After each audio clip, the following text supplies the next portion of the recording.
Je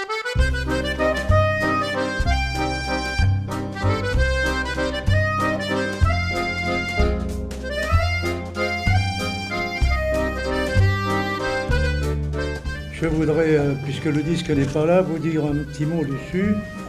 C'est le premier disque que j'ai fait en espagnol depuis longtemps.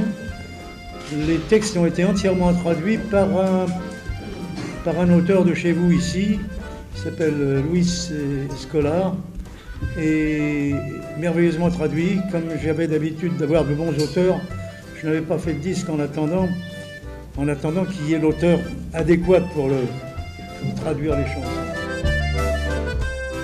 Il est indéniable qu'il y a deux manières d'écrire. La chanson est une chose différente de la littérature, bien sûr.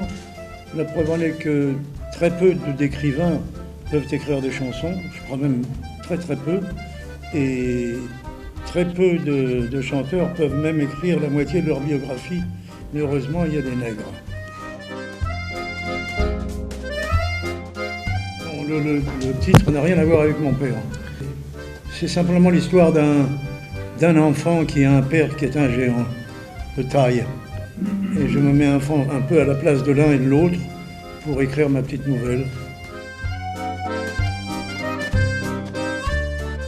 Ça a servi que la jeunesse s'est assumée ouvertement. Pour le reste, je ne pourrais pas vous en dire grand-chose. En plus, j'étais pas là, j'étais au Mexique à l'époque. Et dans tous les journaux, on disait que la France était à feu et à sang. Nous étions très inquiets. Je suis rentré pour voir, il y avait 2 quartiers qui avaient brûlé. Même pas d'ailleurs, pas tout à fait. Mais enfin, ça n'a pas été inutile. Ça a été un mouvement utile.